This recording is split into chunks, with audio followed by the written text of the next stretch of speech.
Earlier this year, I started to notice that my eating habits didn't align with my long-term goals. And after much resistance, I finally decided it's time for a reset.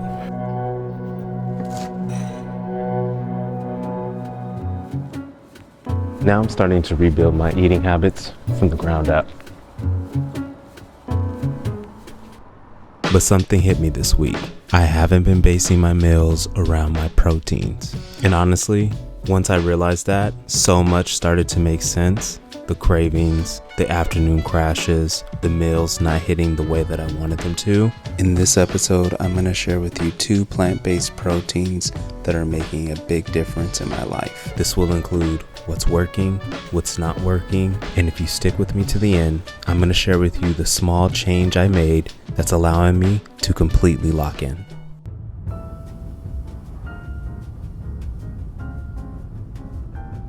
My first goal was to find a plant-based protein that is both high quality and affordable. This exploration led me directly to tofu. And not just tofus made from soybeans. I also am looking at tofus made from fava beans or pumpkin seeds. Today I'm headed to the store to pick up a couple blocks of fava bean based tofu so that I can make a tofurkey-like dish for the holidays. This was my first time making tofurkey, so bear with me. I started by slicing the tofu into thick sections. Then I shaped them a bit, just to give them a little structure. Next, I'll lightly score the surface. This helps the marinade sink deeper into the tofu.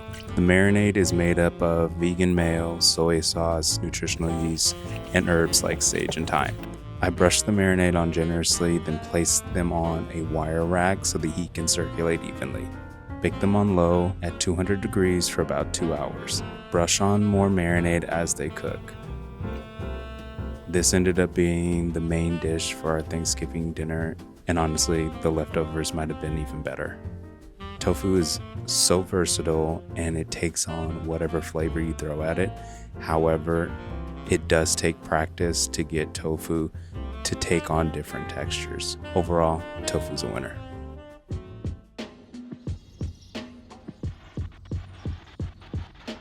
My next protein staple also needs to be simple and affordable. Something I can grab without overthinking it. So I started paying attention to what I already had. Not the exciting stuff, the basics we all forget about. The dry goods. A dry goods staple that is high in protein is perfect for my second option because it's affordable, highly nutritious, and versatile. And the best in show is lentils. In my house, we keep lots of dry goods on hand, but for some reason, lentils tends to be overlooked and underappreciated. But lately, I'm starting to look at lentils a little bit differently. So let's start our recipe. We're gonna start by blanching our lentils. Take 2 cups of lentils, bring them to a simmer.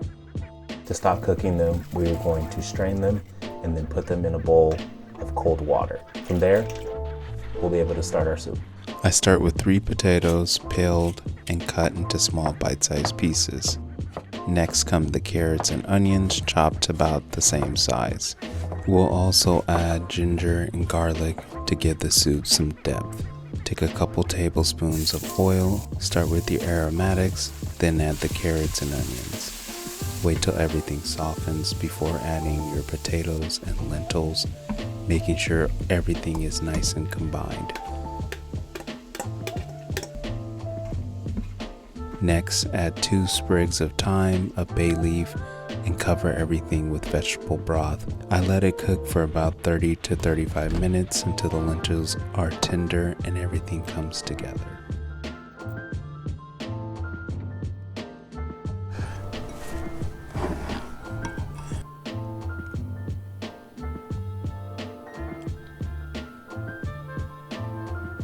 I'm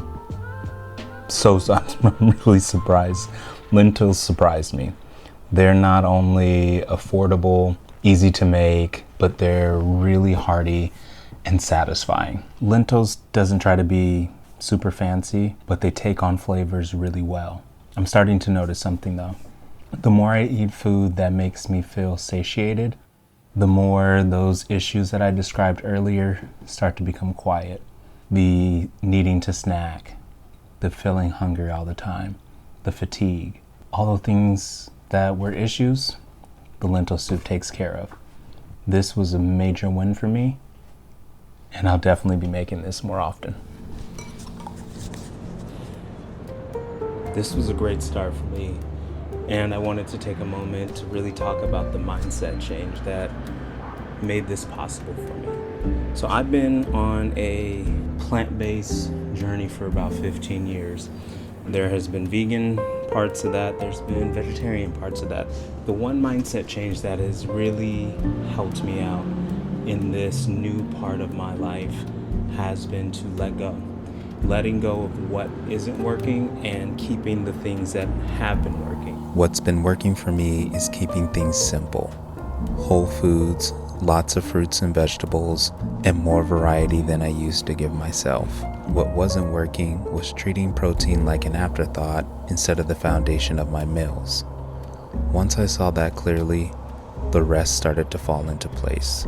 Now that I am embracing this new chapter, this new journey, I'm excited to see what works for me and what doesn't work for me. I have more recipes with tofu and lentils. I'm gonna put it in the next video. I'm not gonna really make this super long, but I just wanted to share a little bit of the journey and that one mindset change that is making the big difference in my life right now. So until next time, peace.